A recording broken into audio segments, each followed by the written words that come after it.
नमस्कार, स्वागत है आपका मुनाफे की मंडी में, जहां हम आपको कमोडिटी मार्केट की तमाम बड़ी खबरें बताते हैं, साथ ही आपके लिए बेहतरीन ट्रेडिंग कॉल्स लेकर आते हैं, साथ ही मंडियों का अपडेट भी हम आपको देते हैं। आज हमारे साथ 3 मेहमान हैं। वंदना भारती हैं एसएमसी ग्लोबल सिक्योरिटीज से, और प्रो इंटेलीट्रेड सर्विसेज से दिनेश सोमानी जी हैं, और साथ ही आगे हमारे साथ महेश बलावत होंगे स्काईमेट से, जिनसे हम आगे किस तरह की मॉनसून को लेकर किस तरह के अनुमान लगाए जा रहे हैं, अर्ली अनुमान क्या है, और साथ ही इसके अलावा जो जलाशयों की जो स्थिति है देश भर में, वो क्या वाकई चिंताजनक है, इस पर भी अपडेट लेंगे।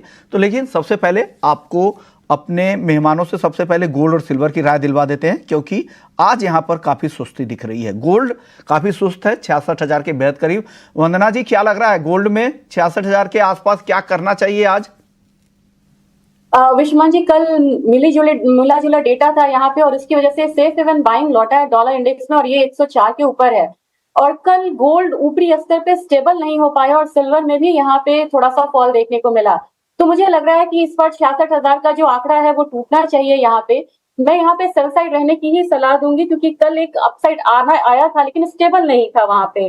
तो यहाँ पे राय यही रहेगी कि 66,100 के करीब यहाँ पे सेलिंग करना चाहिए। 65,850 का टारगेट रखें, तो स्टॉप लॉस यहाँ पे लगाना होगा 66,250 का।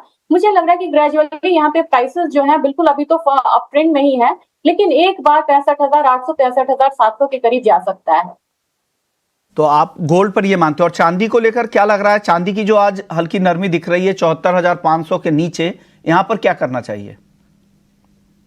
मुझे लग रहा है कि क्लैरिटी गोल्ड से ज्यादा क्लैरिटी अभी चांदी में है, और यहाँ पे जो फॉल है कंटिन्यू होना चाहिए, कल के बाद आज भी यहाँ पे कंटिन्यू होना चाहिए। और मुझे लगा कि डॉलर इंडेक्स भी 104.6 के करीब यहाँ पे जा सकता है, तो एक दबाव अब जारी रहेगा। तो 74,500 के करीब सेलिंग की सलाह रहेगी। 74,100 से लेके 74,000 तक का टारगेट है, तो स्टॉप लॉस यहाँ पे लगाना होगा 74,700 का। मुझे लग रहा है कि 74,000 के करीब जाके यहाँ पे चांदी थोड़ी सी स्टेबल हो सकती है, और वहां से एक लोअर लेवल बाइंग जो है शुरू हो सकता है, लेकिन आज के लिए यहाँ पे करेक्शन ही एक्सपेक्टेड है।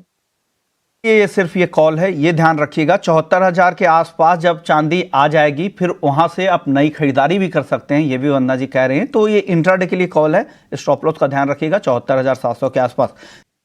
यानी आप ऑप्शंस के जरिए भी जा सकते हैं, पुट खरीदे, या फिर फ्यूचर्स में भी बेच सकते हैं। आज इनको लग रहा है कि यहाँ पर दबाव भी बढ़ सकता है। वंदना जी, आपको क्या लग रहा है, आप सहमत है इस कॉल से?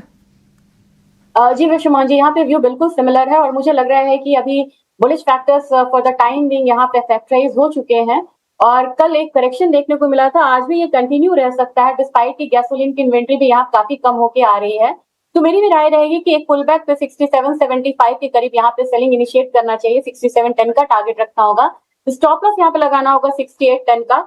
और मुझे लग रहा है ये कमोडिटी बहुत कमजोर नहीं है, लेकिन एक प्रॉफिट बुकिंग मार्केट में यहाँ पे देखने को मिल सकता है, और 6700 से 6680 फिर एक बहुत बढ़िया जोन रहेगा जहां पे फिर से बाइंग इमर्ज हो सकती है, लेकिन इंट्राडे के लिए सेलिंग रिकमेंडेशन रहेगी। ओके, तो ये सलाह एनजी पर आपकी। वंदना जी, आप क्या कॉल दे रही हैं एनजी पर? अब मुझे लग रहा है कि 150 आए तो भी यहाँ पे सेलिंग करके चल सकते हैं। 145 का टारगेट रखना चाहिए, 152 स्टॉप लॉस रखना चाहिए। लेकिन एक चीज ये भी है कि 145 से फिर से एक रिवर्स आ सकता है, और जो डाउनसाइड रिस्क है अब यहाँ पे एनजी में कम हो चुका है, और धीरे धीरे हायर हाईज हायर लोज यहाँ पे बनेंगे। आज के लिए मुझे लग रहा है कि एक करेक्शन आ सकता है, लेकिन 4 से 5 रुपए तक का ही करेक्शन यहाँ पे एक्सपेक्टेड है। 5 रुपए का करेक्शन आज के लिए सिर्फ आ सकता है एनजी में। चलिए अब बात कर लेते हैं बेस मेटल्स पे। बेस मेटल्स में आज जिंक पर दबाव दिख रहा है, आधे % नीचे है। कल भी जिंक पर दबाव था, और साथ ही कॉपर, लेड और एल्युमिनियम बिल्कुल सपाट है, सीमित दायरे में कारोबार हो रहा है। क्या पसंद है आपको वंदना जी, बेस मेटल्स में आज कहां पर दाव लगाना चाहिए? मुझे लग रहा है कि एक प्रेशर यहाँ पे सबसे पहले तो जो लीड कर रहा है कॉपर में ही देखने को मिलेगा, और यहाँ पे सेलिंग साइड रहना चाहिए। 754 के करीब सेलिंग इनिशिएट करना चाहिए, टारगेट रखना होगा 748 का। स्टॉप लॉस जरूर लगाएं 757 का। इवनिंग में मुझे लग रहा है कि थोड़ा फॉल शार्प हो सकता है, यहाँ पे एक्शन आ सकता है।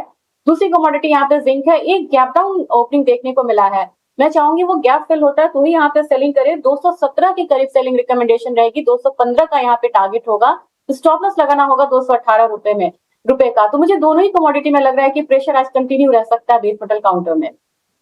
जिंक दोनों बेचने की सलाह, टारगेट 748 रुपए कॉपर का नीचे की तरफ, और जिंक 215 का, और जो भी स्टॉप लॉस है वो भी ध्यान रखिएगा। स्क्रीन पे स्टॉप लॉस भी आपको बताया जा रहे हैं, उसे ध्यान रखिएगा।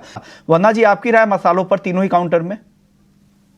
मुझे यहाँ पे लग रहा है विश्वमोहन जी कि ये हफ्ता डल हो सकता है स्पॉट मार्केट के लिए, क्योंकि छुट्टियों वाला रहा है और एक्सपोर्ट एक्शंस भी यहाँ पे कम है। लेकिन मुझे लग रहा है कि अप्रैल पहले हफ्ते से यहाँ पे फिर से एक्शन शुरू हो जाएगा, और ये जो इम्पैक्ट है टर्मरिक पे, मुझे लग रहा है कि यहाँ पे थोड़ी सी जो थोड़ा अपसाइड जो है वो हर डिप पे यहाँ पे अपसाइड देखने को मिल सकता है। इस कमोडिटी में मैं बुलिश हूँ और मुझे लग रहा है कि यहाँ पे बाइंग करके चलना चाहिए। तो 17,650 के करीब यहाँ पे मेरी बाइंग की सलाह रहेगी। 18,100 का टारगेट है, स्टॉप लॉस लगाना होगा 17,500 का।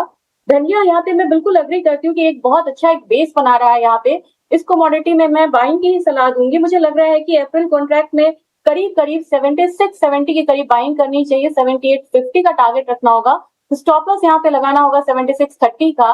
साथ में अगर जीरा की बात की जाए तो जीरा में भी यहाँ पे देखा जाए तो हर लोअर लेवल से एक बाइंग जो है आ रही है और करीब करीब इसने अपना एक बेस बना लिया है, और मुझे नहीं लग रहा है कि बहुत पैनिक है यहाँ पे, या 21,000 या 20,000 के करीब यहाँ पे जीरा आएगा। तो मुझे लग रहा है कि यहाँ पे भी जो अप्रैल वायदा है उसमें 23,600 के करीब बाइंग की सलाह रहेगी। यहाँ पे जो टारगेट होगा वो 23,900 का होगा। स्टॉप लॉस यहाँ पे लगाना होगा 23,450 का। तो ये भी मसालों को लेकर दोनों एक्सपर्ट्स की राय। चलिए, वक्त है ब्रेक का। ब्रेक के बाद जब लौटेंगे तो ग्वार पर राय लेकर आएंगे, और साथ ही आपके लिए जो पानी की स्थिति है, जो जलाशयों में पानी की जो स्थिति किस तरह से बन रही है, और मानसून से पहले क्या स्थिति चिंताजनक है, बात करेंगे स्काईमेट के महेश पलावली से।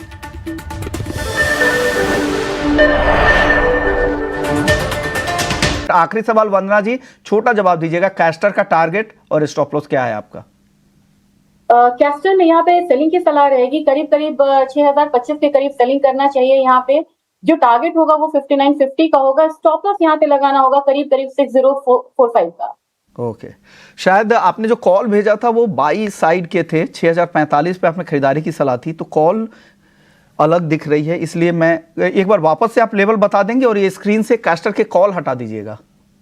जी जी, मैं आपको दोबारा कॉल बताती हूँ। यहाँ पे 6025 के करीब यहाँ पे सेलिंग की सलाह रहेगी। 59.50 का टारगेट होगा। स्टॉप लॉस लगाना होगा 6045 का।